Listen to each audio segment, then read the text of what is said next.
Salam Bro. Salam. Terima kasih. Ini namanya pemenang ini, Pak Minur ya. Oke, kita jawab dulu ya pertanyaannya sebelum nanti kita beralih ke pertanyaan lain. Pak Gatot, monggo, ada beberapa pertanyaan yang disampaikan kepada Anda tadi berkaitan. Ada tadi yang terakhir yang terbaru dari Mas Winner persoalan soal sikap dari pernyataan dari Kasal, kemudian soal kenapa kita kelihatannya tidak memihak gajah yang lain, padahal sebenarnya kita sangat lemah kalau berhadapan dengan gajah yang di dekat kita. Itu jadi pertanyaan-pertanyaan. Tadi juga pertanyaan dari Bung Tata itu sangat menarik ya untuk dijawab. Silakan Pak Gatot.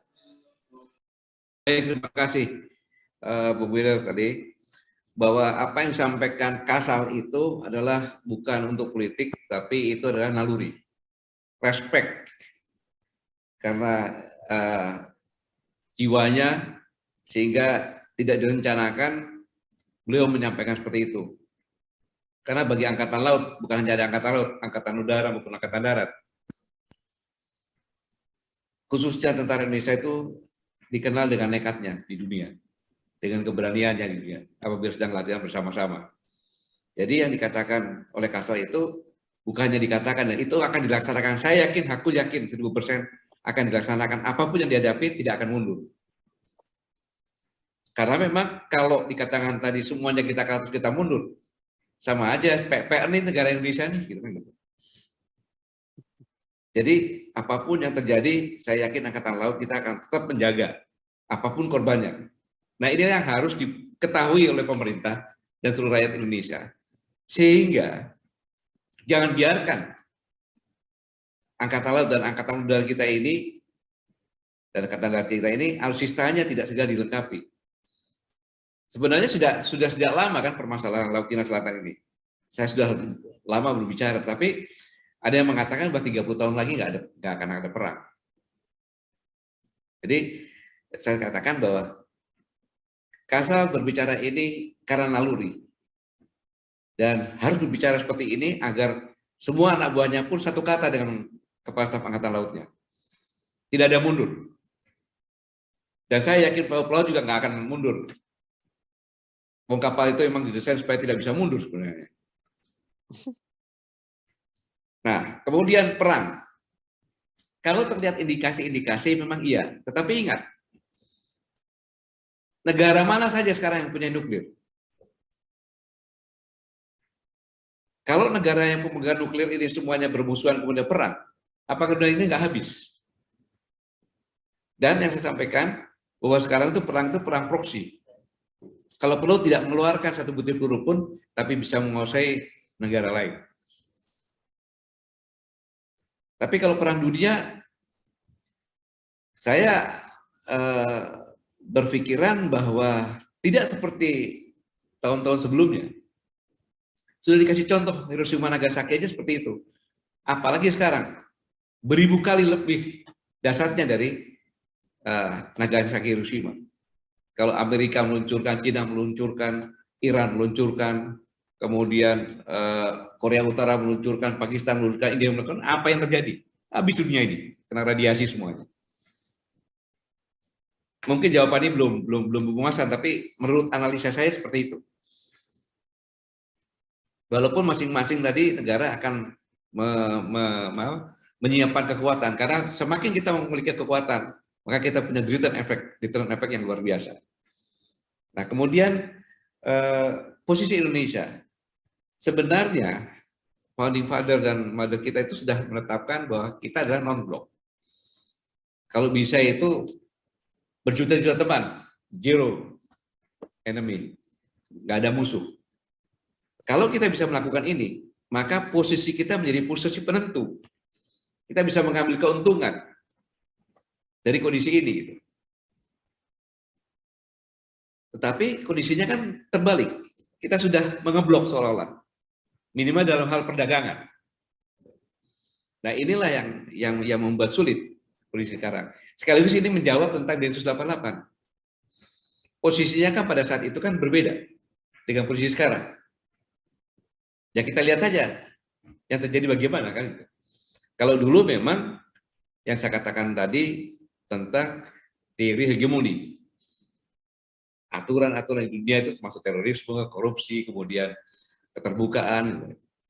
Nah, setelah itu dilakukan oleh Densus 88, kemudian Amerika berubah, tentunya Densus tidak bisa hanya ditentukan oleh ketua Densus saja kepada Densus, tapi dia ada bagian dari sistem suatu negara. Satu pemerintahan yang sekarang pemerintahan sekarang ini, bagaimana kiblat pemerintahan ini yang menentukan. Tidak bisa ujug-ujug karena pada saat dibentuknya kan zamannya kita masih mesra-mesranya dengan Amerika. Saya pikir ini jawaban singkat yang bisa sampai. Mungkin ada yang belum, Bang Yusuf, tadi kan saya sempat ke belakang. Ya, saya kira itu, tapi ada pertanyaan-pertanyaan tadi yang saya kira ada pertanyaan, apakah tadi Pak Gatot bisa menjawab tadi, coba diulang tadi yang pertanyaan tadi, apa, Daeng Tata yang Pak Gatot nggak sempat menyimak tadi. Ya, ini ada semacam ini aja pernyataan dan pertanyaan bahwa ini dari New York, waktu dia muda dulu, ini namanya Kela ya, bahwa kita itu sangat bangga dengan TNI kita, dengan Kopassus kita.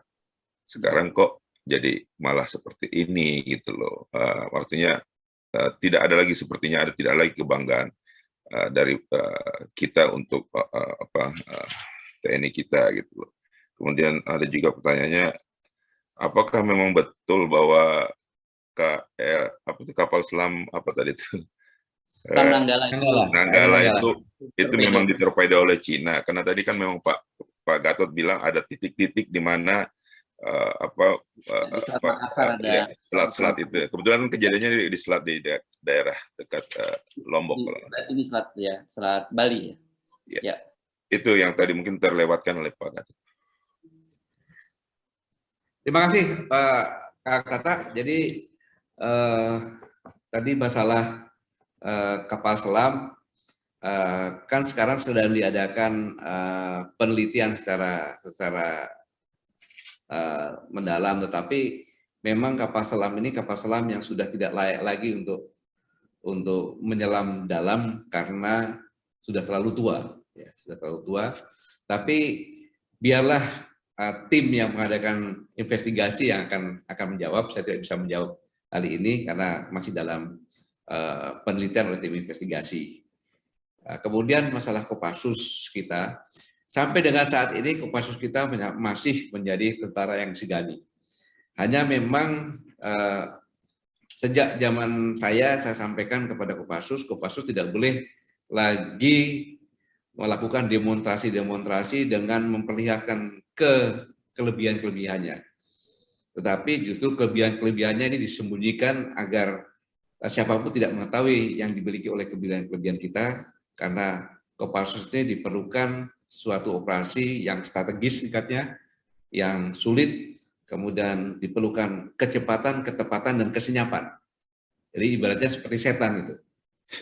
Dan peluang-peluang itu tidak terlihat, tetapi kadang-kadang kerjaan Kopassus itu sudah selesai dilaksanakan, tetapi tidak diekspos.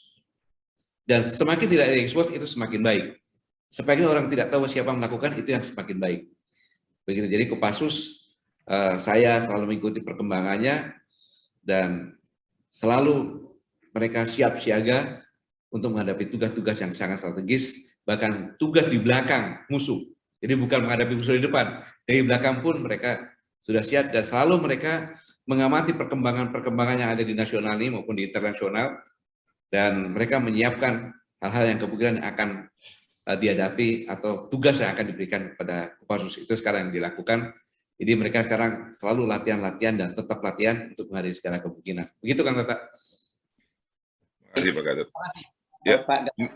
Saya kira ini menarik apa yang ditanyakan oleh Daeng Tata tadi berkaitan dengan dengan perubahan politik di Amerika dan berkaitan dengan juga peradaan Densus. Saya mungkin saya teruskan pertanyaan ini ke Bung Ginting, tapi penting juga kita mengingat berkaitan dengan Timur dulu juga ya.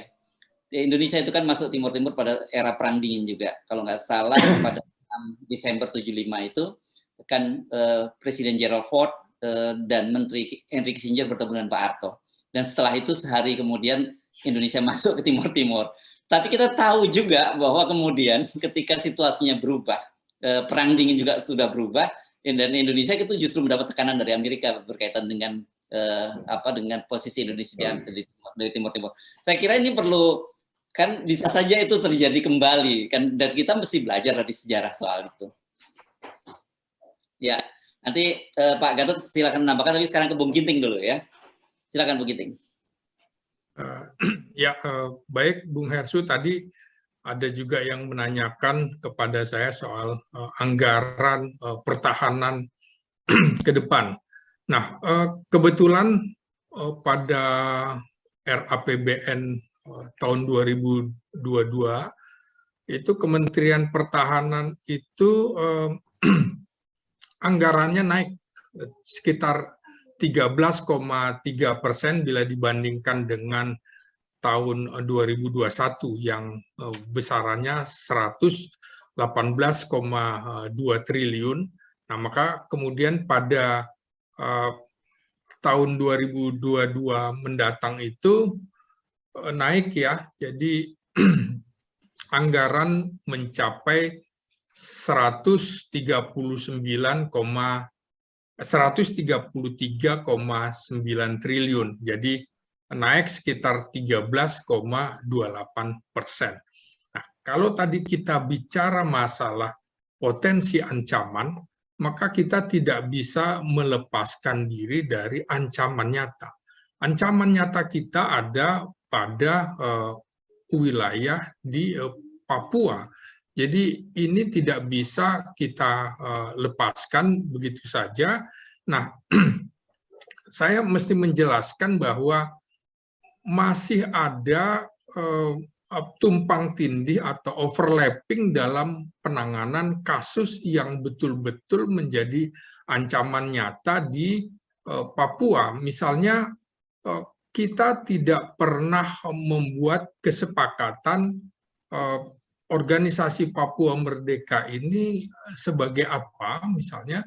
Nah, masih saja menggunakan terminologi kelompok kriminal bersenjata, dan itu saya ingat dicetuskan ketika Tito Karnavian menjadi Kapolda di Papua. Nah, ini mestinya ada kesamaan antara berbagai institusi untuk memahami dari latar